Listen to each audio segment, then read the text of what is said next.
So yeah, welcome to the U&E Podcast. This time around, I've got Bob Farrow with me, a guy I've known since I first come to church, and a guy that I've always been able to talk openly and honestly with, no matter the situation or what's going on in my head, or just about my struggles with faith, really. So it's an absolute pleasure to have him here with me. Thanks for being here, Bob. Yeah, it's a pleasure to be here. No, thank you, mate. Thank you for coming. So yeah, I just want to start with you, mate, by asking the question that I always ask, which is how and when did you come to faith? I came to know the Lord back in the 70s, mid to late 70s. I joined a football team that were attached to Robbourne Baptist Church, and I started attending there. Came to the Lord at the age of 14. I was baptized at the age of 17. And yeah, I stayed there till late 78. And yeah, that's how I came to know the Lord.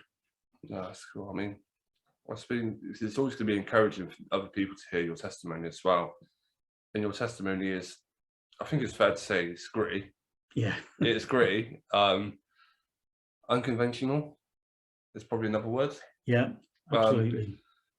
Which is, again, it's worth saying, people should be encouraged by your testimony and not discouraged by it, Yeah, well, I hope people can be. Yeah. Do you want to start by just sharing a little bit of that? Yeah, well, like I say, I was at Robbourne Baptist till 78. I'd met a girl from another church and got engaged. Yeah. I was asked at that time to choose between the Robbourne Baptist and the girl that I'd got engaged to. Yeah. And I decided to leave the church and stick with the girl. And I stayed away for 35 odd years. Wow. Yeah. And I've always known that God must be with me, because there's certain things that happen that you think, well, that could have been disastrous. Yeah, yeah.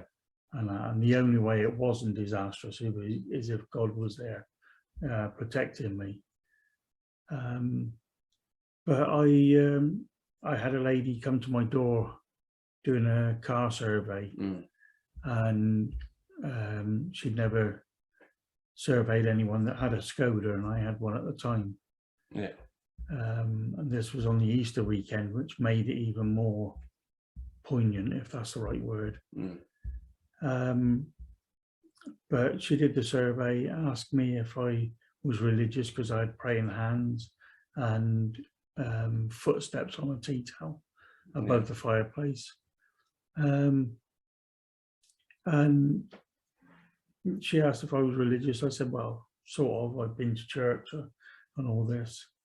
And at that time, my sister had been living in South Africa for 30 years. Yeah. And she contacted me via Skype and asked me if I could find out prices for rent and to buy a house and that. And after a bit of deliberation between my youngest children, Robert and Roberta, we decided that if they're coming back to England, they live with us. Yeah. And that's what they did. And my brother-in-law told me that the reason why they came back, he was dead set on staying in South Africa. He didn't want to come back to England at any time until God told him I needed help. Yeah. And he came back to sort my life out, help me get back on track with the Lord, and to get my finances sorted. And like I say, this woman that did the survey ran a Bible study group on a Wednesday. Yeah. She asked me if I'd be interested to go along, and I thought, I've got nothing to lose. So I went there got there early, and I said, all right, God, I know I haven't spoken to you for a while, but if this is where you want me to be, then I've got to enjoy it. Yeah. If I don't enjoy it, then I'll take it that you're not interested in me. As weird as that sounds. But that night I had an absolutely awesome time. We shared the Bible, we sang worship songs, we prayed, and the following week the guy that was running it pointed to me and said, "You're ready." And I said, "Ready for what?" I had all kinds of things running through my mind at the time, but he said, "You're ready to come home." And at the time I thought, that's weird. But everyone, there was about 20 of us there, and everyone crowded around me and started praying. And before I knew it, I went down in the spirit, and I stayed down for a good 5-10 minutes. And it's the first time that's ever happened to me. And I got up and I knew the presence of God and the Holy Spirit. There's no two ways. And yeah, that's how I came back to him. Yeah, I find that amazing. I mean, because obviously, you know, so many people walk away and don't come back. And it's so easily done sometimes to walk away when you become disillusioned with it all. I know, you know, for myself, we were talking downstairs 20 minutes ago or whatever it was. And I was saying to you, actually, it was Karen who saved me. A few weeks ago, because I found myself in a church where I just felt like I no longer wanted to be there anymore, and I was going, I kept going, but actually I wasn't enjoying it. I was taking nothing from it. And actually, you know, how many times did I stand at the front with you when it was just me and you, and I said, I'm done with this. And then Karen stood at the front of church one weekend, and she said, those who are out sin can cast the first stone, which was what I needed to hear. I needed somebody in a position of power to say that, because it's not said enough.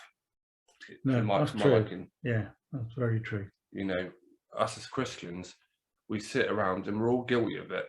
Every single one of us are guilty of sometimes judging them, going, well, they're bad, but I'm not as bad as them. Yeah, I'm bad, but I'm not as bad as them. You know, you see whoever or whatever they've done.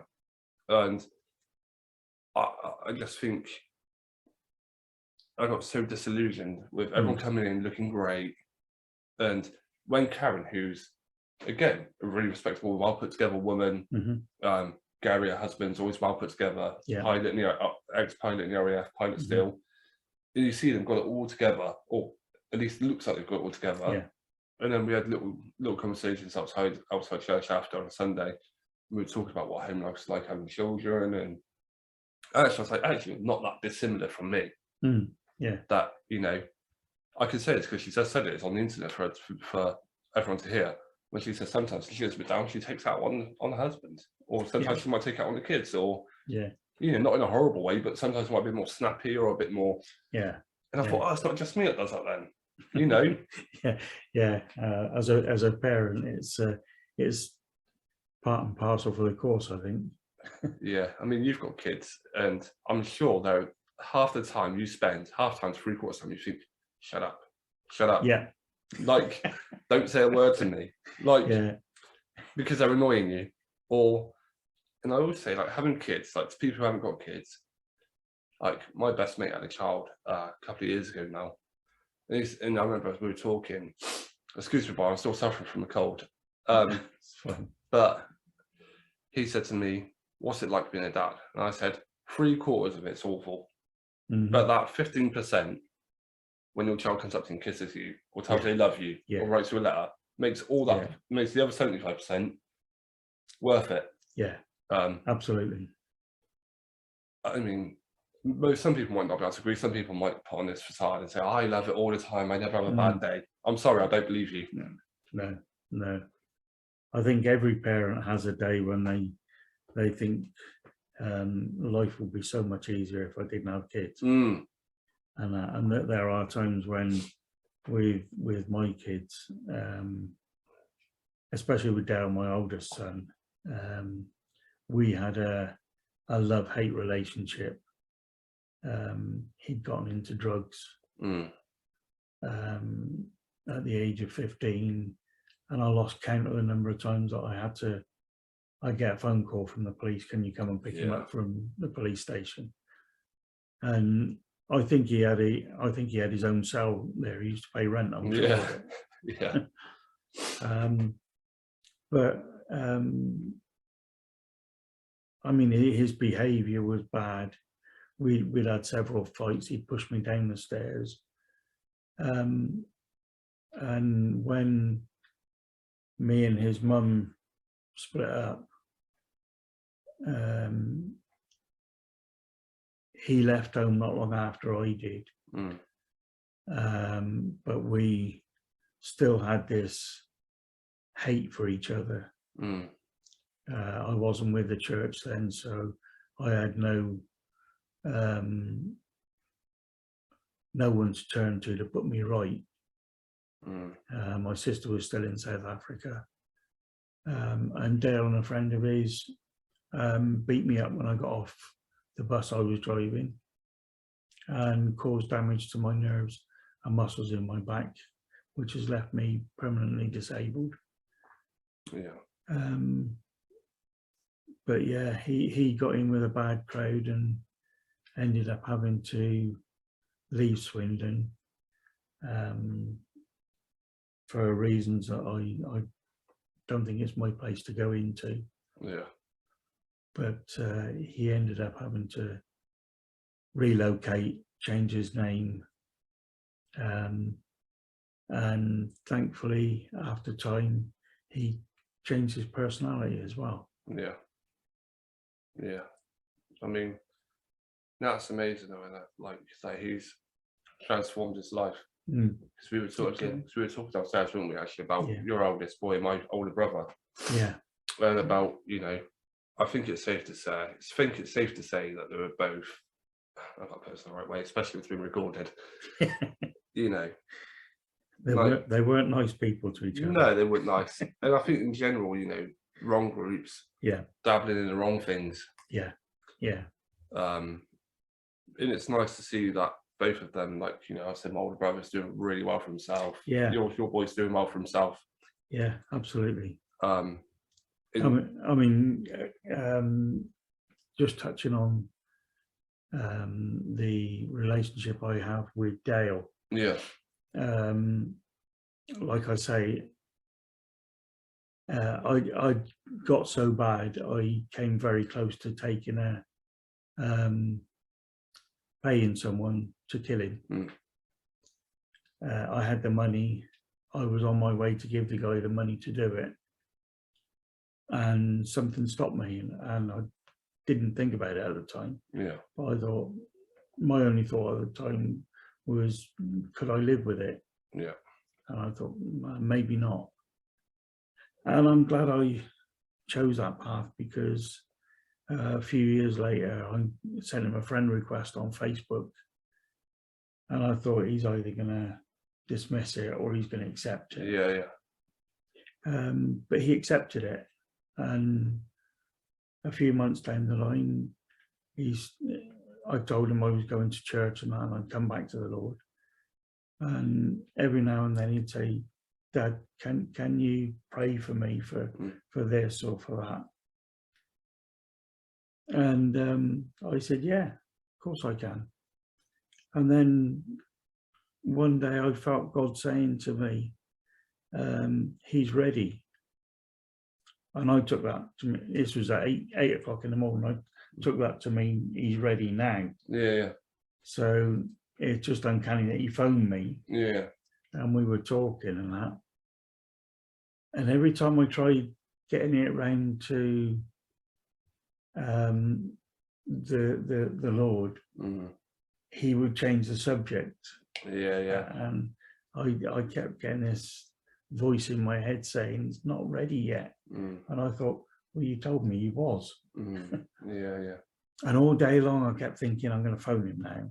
And the Lord kept saying to me, no, I'll tell you when the time is right.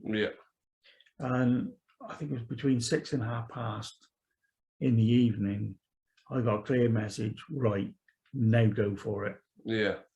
And I phoned him up. And I had phoned him a couple of times during the day, but he didn't answer his phone. Yeah, yeah. So I took that to mean, yeah, okay, the Lord's telling me not to yet. But I phoned him in the evening and he answered and we talked. And I said, you've asked me for prayer. And so I said, I take it you believe in God. He said, yeah. I said, do you believe what Jesus did for us? He said, yeah, something about he died for us. Yeah. I said, that's right. I said, he died to take away our sin. And I said, would you like Jesus in your life? Yeah. And he said, yes, please, Dad. So I said, right, I read the sinner's prayer to him and I said, recite what I've read. And he said it back. And I said, how do you feel? He said, I've got tingles all down my back. Yeah. I said, that's the Holy Spirit. Yeah, that's amazing. And we haven't looked back. We don't contact each other on a regular basis, but he knows if he needs me, I'm here, and I know if he's got a problem, he'll contact me. Yeah. And our relationship is, well, a million times different to what it was. Yeah, yeah. Back when I was with his mum and when I left his mum. Yeah, yeah. I mean, it's, you just know God's in that. Yeah. I mean, because, you know, even we've had conversations before, you know, when we talk about things, you know, that we talked off recording, you know, you just know God's in every instance in that relationship. Yeah. Yeah. Because it's safe to say you haven't always been the best. Again, you can quote me if I'm wrong. You can correct me if I'm wrong, sorry. But you haven't always been the best husband to your previous wives. No. No, I've been married 3 times, divorced 3 times. And I won't mention any name, but I can't count how many affairs I had. Like I say, I wasn't with the Lord then. And I just wasn't a very nice person. Yeah. And I cheated on all 3 of my wives. And I think I got a bit of payback because my 3rd wife cheated on me and left me for her ex-partner. And I've been on my own since. And yeah, my life's better now because I know I can't hurt anyone the way I did when I was married. Yeah. And for anyone else, that's not me saying me being horrible to Bob. That's just a relationship where we got where I can say that to him. Yeah. And he could say something back to me and say, actually, you know, you weren't the nicest person. And it's, you know what I mean? So it's not me being horrible to anyone that is listening to this. That's just the relationship I have with Bob. And I just, yeah.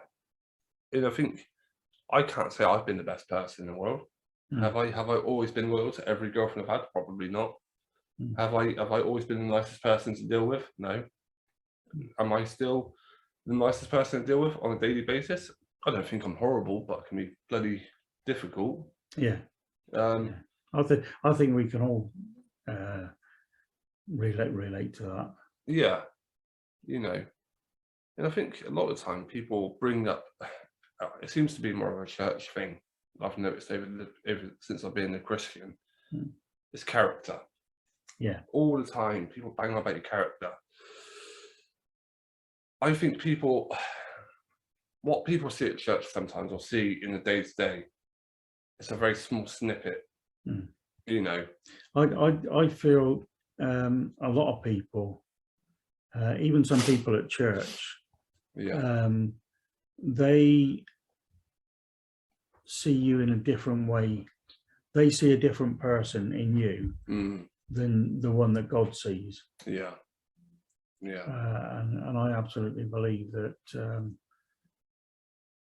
I always try,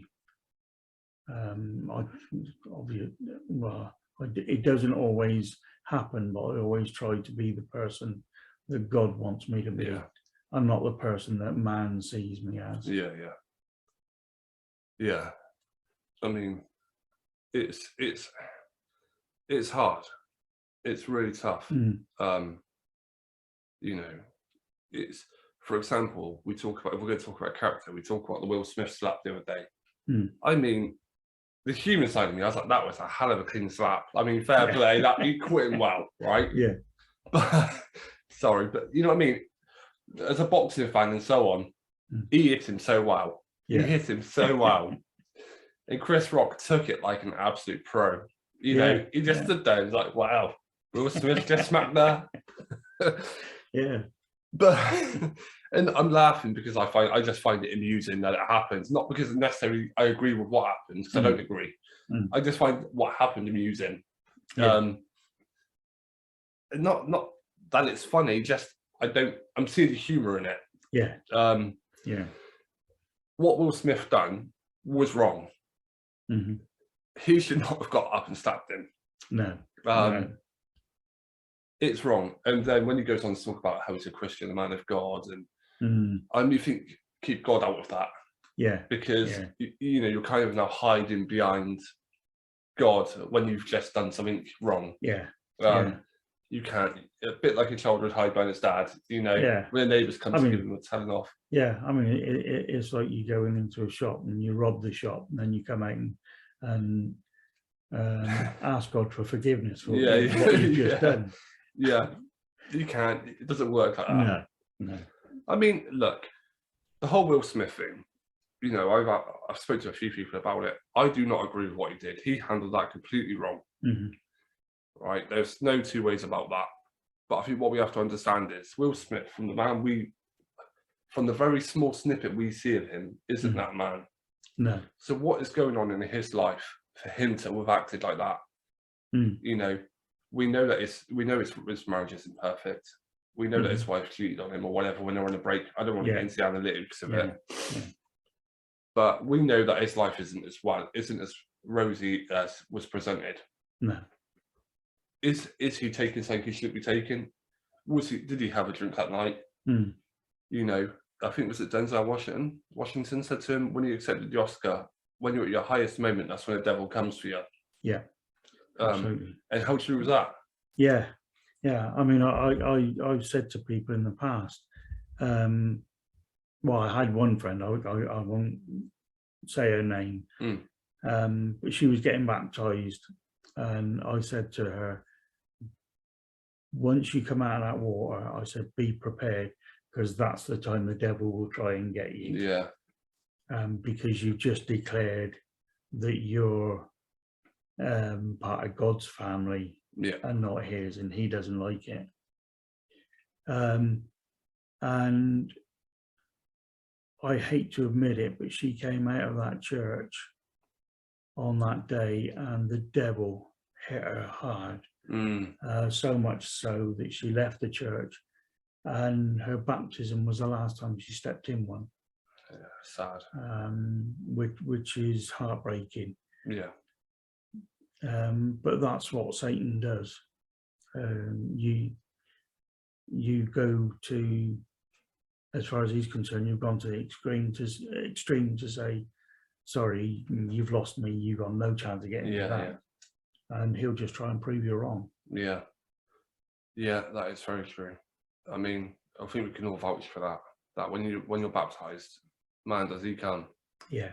And he brings his mates with him. Yeah. And he'll hit you from all sides. Yeah. And if there's anything I've learned, is that the devil doesn't fight fair. No. He does not fight fair.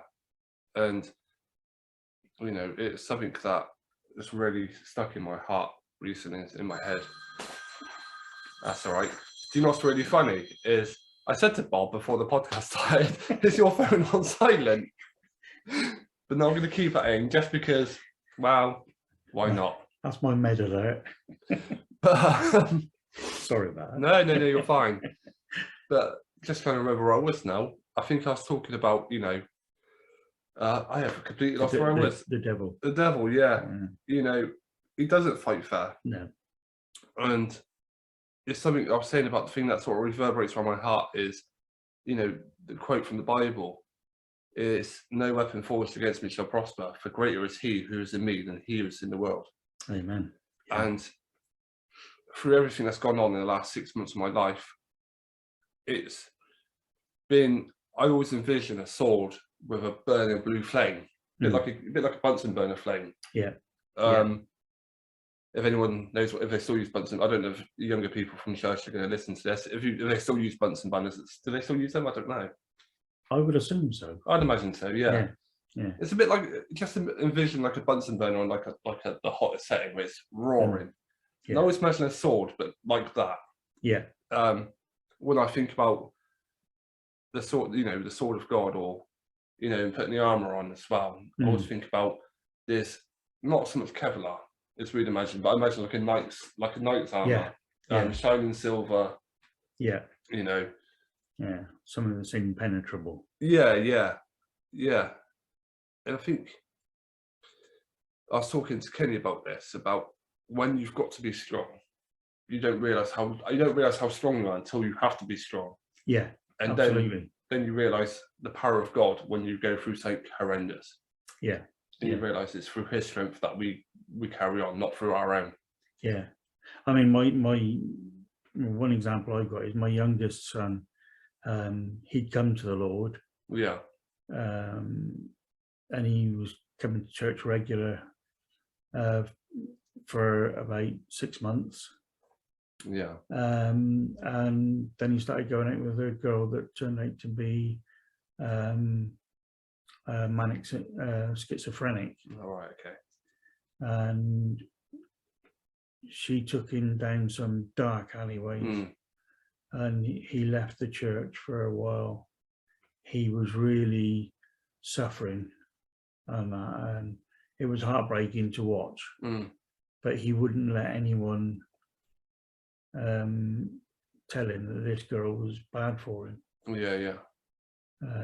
He insisted she was fine, until it got to the stage where she set him up. She cheated on him, and she got her brother and a new boyfriend to attack Rob. The good thing was he got away unharmed, and he came back to church. And a few months after coming back to church, we'd helped to set up the new church in Swindon, Patton. And Rob was the first baptism at Patton. Yeah. Which was absolutely awesome. Yeah, and we haven't looked back since. No, it's amazing. I mean, it's funny how life works out sometimes, how you go through, you sort of go down these alleys, but you always end up coming back. Yeah. I find that it's something that, again, to go back to my own, I can use my own life as a point of reference. Yeah. Before I come to church, when I started to question, before when I still call myself an atheistic thinking, atheistic thinking. Sorry, my words crazy there, but yeah, it was. I was going out on weekends again before Lewis was born, and I had responsibilities. I'd go out, take a bit of cocaine, have a bit of blow. Never took pills or anything like that. I was always too scared to take pills because I've seen what it's done to people. Yeah. Older brother Steve, so on. I've seen it. Don't want to touch it. Dabbling in things. But isn't it? I always find it funny that how is it I went from that to then meeting up with my son's mum, and then started to have all these questions about, but was there a God? And then when we broke up, even 2-3 years after, I was still thinking like an atheist. Yeah. It was only then when I went to my friends who brought me to an Alpha that I started to really sort of accept that there may be a God. Yeah. Which I find bizarre now. I didn't imagine 3 years ago that I would be here interviewing somebody like you on a podcast, a Christian podcast, or even entertaining the idea that career-wise, this is somewhere I want to go. Yeah. Um, I mean, I said to you when we were talking downstairs that as I got to know you originally, I even doubted whether you'd ever get baptized. Yeah, so I doubted it too. Yeah. But I was absolutely, well, gobsmacked, I suppose, is the only word I can use. Yeah. When I attended your baptism. Yeah. And I know that the Lord has worked in your life since you came to the church, and I've seen you grow as a Christian. And I've been proud of you for the way you've conducted yourself as a Christian. Thank you. Yeah, thank you. I think I'm really proud of the last 6 months, really. Last 6 months, I'm very proud of myself. Yeah, absolutely. Very, very proud of myself. Yeah, I mean, you could have gone really low. Yeah. You could have gone off on any path, but you stuck with it. Yeah. And like I said to you on Sunday, I'm proud of the way you've come through this. Yeah. And even with the hurt, and I know the hurt doesn't go away. It doesn't. But with the Lord's help, you find ways to get by, to get through it. Yeah. And I suppose that the last few months, I've come to look on you like a son. Yeah, thank you, mate. Thank you. And I probably can't give you any greater honour than that. No, thank you. You know, it's special because you mean a lot to me. Generally, really do mean a lot. You know, father figures. I have several father figures in my life that I use for certain things. You know, I have one father figure for this, one father figure for that. You know, outside the church, I have a father figure outside the church that I go to about day-to-day life or just crap really. And I've got yourself that I've talked to about certain things. I've got Dave. Yeah. You know, so maybe to a lesser degree, I've got maybe Paul. I can maybe talk not as a father figure, more like a brother I could talk to. Yeah. And people aren't, you know, that's the advice I'd give to any new Christian coming in is get yourself a support network quick. Absolutely. Very, very quickly, get yourself one. Yeah. And if it doesn't feel right, get out of it. Yeah. You need the right support network. It has to feel right. Yeah. Yeah. You know, 100%. If you haven't got a support network, you ain't going to last in this world. No. You aren't going to last. No. That's not trying to beat down Christianity, but you will get eaten alive by it almost. Yeah. Yeah. I mean, you need, where the devil's concerned, you don't just need your armor. You need an army to back you up. 100%.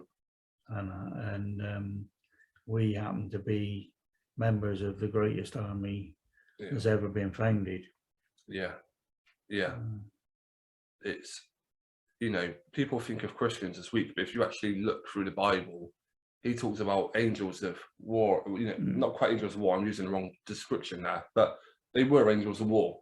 They aren't actually named as that, but that's what they were. Yeah. And they would have come down, and they wouldn't have been all fairy-like. They would have been 6'8". How I imagine it in my head, 6'8", winged, absolute Goliaths, not Goliaths, quite literally, but just using that as a description. Yeah. They would have just been monstrously big and, you know, muscular-wise. And, you know, they'd have come down and done the Lord's work and got rid of the evil in the Old Testament. Talking. Let's not get confused with the New Testament. Because the New Testament and the Old Testament are very different in that way, aren't they? Yeah, absolutely.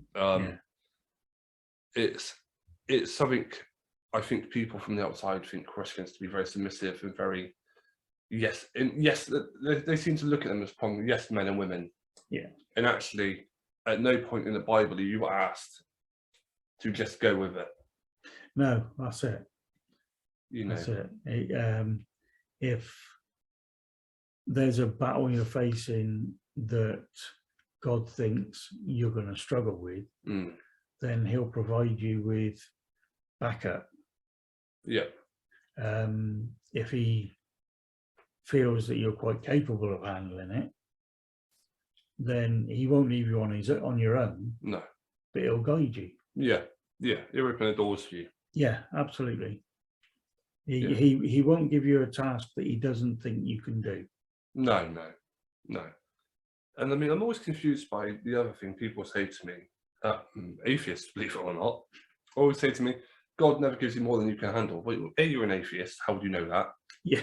And B, where does it ever say that in the Bible? Yeah, exactly. B, where does it say that? Yeah. It never says that. I don't. Sorry, let me quote. I have never seen that.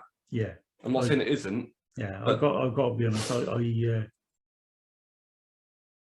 I think it is mentioned once. It is it? I think it's mentioned once. I couldn't tell you scripture where it is and all that lot, but having read the Bible a few times, I'm 100% certain that I've seen it in there at least once. Okay.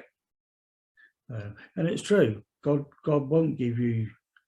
He won't give you a mountain to climb if he doesn't think you can get over the hill. Yeah. See, I was always under the impression that, because obviously when I've looked for it, I've never found it. So I was always under the impression that, well, God will just give you more. Yeah. Like, but this is it. Like, I'm not on there trying to show them what a perfect Christian I am. I've just got that completely wrong, and I'll keep that in the podcast. And this is why you need a support network, because if it wasn't for Bob, then I wouldn't have known. Do you know what I mean? Yeah. I've just proven that. Yeah. And that's not a setup. I've set that up. That's just fact. I didn't think it was in there. Well, no, I mean, it's the first time you've said this to me. So, so that's how genuine it is. I mean, but I suppose there are times though, sometimes I might talk to Dave about Abraham and talk about all the things that I know about him. And David would be like, oh, I never knew that. Yeah. So it doesn't matter how long you've been a Christian for. If someone's always going to tell you something that you don't know. Yeah. I mean, I've read several versions of the Bible right the way through, but there's still things people come up to me and say that's biblical. And I'll say, I don't remember reading that. Yeah. So then I'll go back and check it and I think, okay, I missed that when I read it the first time. Yeah. It's, as Christians, I think sometimes we should admit when we're wrong. Yeah. Like, again, just going back to that, sorry for anyone, that I was wrong, maybe I shouldn't have said it as fact. I should have stated it in my understanding that it wasn't in there. Yeah. I got that bit wrong. And obviously, thankfully, Bob sort of corrected me. And, I think the hardest thing for us, though, is sometimes understanding God's love for us. Yeah. For an example, I'll give you the only way I can understand it or try to even comprehend his love is sometimes at night time I look out at the sky and I look up at the stars and I think, wow, what's past that? What's past that? Bear with me on this, by the way. And I think, there's Mars, there's Jupiter, there's Saturn, whatever. Then there's the next galaxy. Then there's the next galaxy. Then there's the next. Then there's the next. And then I sort of think about Earth and I think we're just a tiny, tiny little speck of dust in a massive void. Yeah. And that's Earth. And then we are even smaller than that. And God still loves us more than any of that. Yeah. How special is that? Yeah. That he can have anything. He's got all that. And yet, us mere mortals, us insignificant beings, in the grand scheme of all of that, I still loved above it. Yeah, absolutely. I mean, he made us to be his children, and that's the way he's always treated us. Yeah, it's crazy. Like I say, even when I wasn't with the church, so 30 odd years I was away, and I know you can relate to this. There's times when you look back and you think, God was there. Otherwise, 100. That could have been. I mean, I could have been killed several times. Yeah. And like I say, I could have killed my oldest son, or I could have got him killed. But I know now, looking back, God had other ideas. Yeah, yeah. And I'd say with honesty that God will do what he says he'll do. Yeah. and that. He's promised me full healing from my disabilities. And whether people believe it or not, he set me 3 tasks, and that was to bring my 2 oldest children and my youngest son to the Lord. I brought my oldest son to the Lord. I brought my youngest son to the Lord. My oldest daughter is going to be a trial. Yeah. Because she's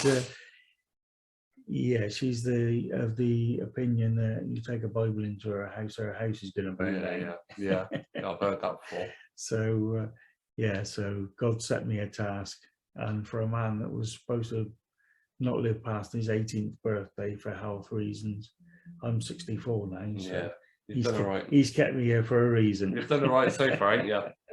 Done all right so far. Only with God's help. Yeah, I mean, he's kept you here for a reason. Yeah. I mean, thankfully, yes.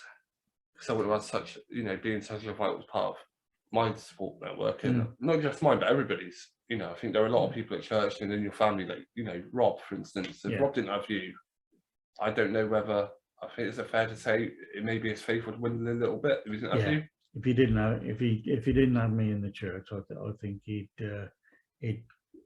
probably go down one of the paths that he shouldn't go down. Because he strikes me as, I mean, he's sort of opening up, getting a little bit more with me now. He's starting to know me more. But he strikes me as a lad who could be easily led whichever way. Yeah, absolutely. 100%. Like, that is the exact image. Like, even when I first met him, I was like, this kid could be led so easily. Yeah. Because he would allow it to happen. Yeah. Well, there's been times he comes to my weekend still now. Yeah. And I normally pick him up from his mum's on a Friday. And there's times when he's contacted me and said, Dad, I'm going out for a drink with the guys. Yeah. I'll get the bus to yours in a couple of hours. Okay. But then he's drinking with his friends and he forgets about everything else. Yeah. And they're saying to him, come on, I know you got no money, but we'll buy you drinks and all that. Yeah. And I end up getting a phone call at 1:30 in the morning saying, Dad, I'm outside such and such nightclub. Can you come and pick me up? Yeah. And it's frustrating. He's young, isn't he? Yeah. I mean, he's a little bit younger than me. And I suppose he's had those experiences to sort of, is it fair to say he hasn't had those experiences that have forced him to grow up yet, sort of thing?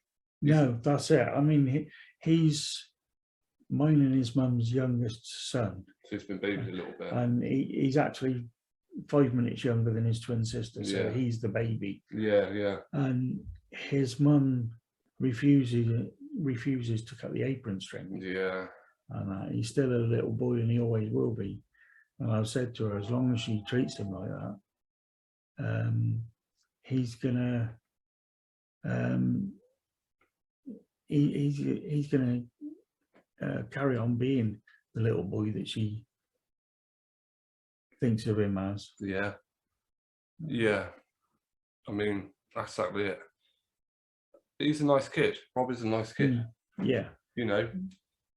He's a nice kid. He just, he's got a heart of gold. Oh yeah, but his mates are doing him no favours. No.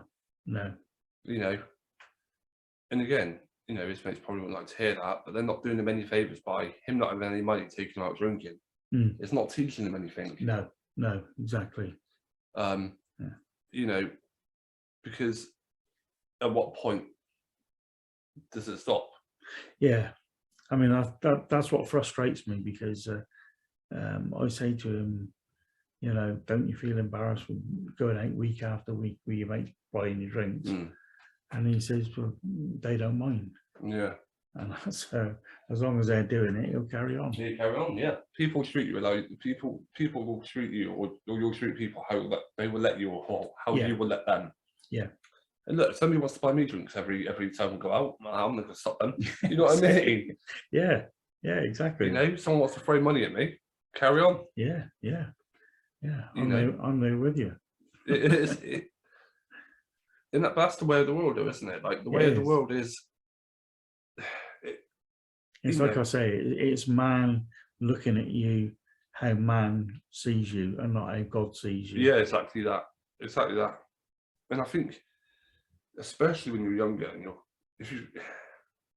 when you've got friends who are outside the church, how do you then still be a Christian and have friends who aren't Christian? Yeah. It's hard. Yeah, I mean, Rob's never been in that position before, but he's in one now. He's in a, he's working in a place where he's got responsibility. Yeah. And it's just, it's frustrating for me, but his mum says it's part of him growing up. And like, he's never been able to do it before, and so it's an experience it's a new experience. Yeah. Well, I mean, it's been really interesting talking to you, Bob. I mean, we are literally coming to the last couple of minutes now, and I always end with the same question that I start with, ended start with the same questions, which is, what would you want your legacy to be when you're gone? My legacy when I'm gone, I've always said that when I stand in front of the Lord on Judgment Day, I would love to have my family and friends with me. Yeah. And I don't mean just those that are Christian. I mean those even that are not Christian, probably maybe more so. Yeah. I just want my legacy to be that through me, my family and friends have all come to know the Lord. Yeah, that's amazing. Well, Bob, it's been great being with you again. It's been a pleasure. And now, I ain't even brought up COVID yet. Like, God, for so many years, for the last 2-3 years, whatever it's been, it's been such a pain in the backside to do anything like this, because every time we Zoom, and then somebody might not have the internet or have access to. It's been a pain. Bob, it's really great having you, mate. Thank you for coming in. You're welcome. Thank you.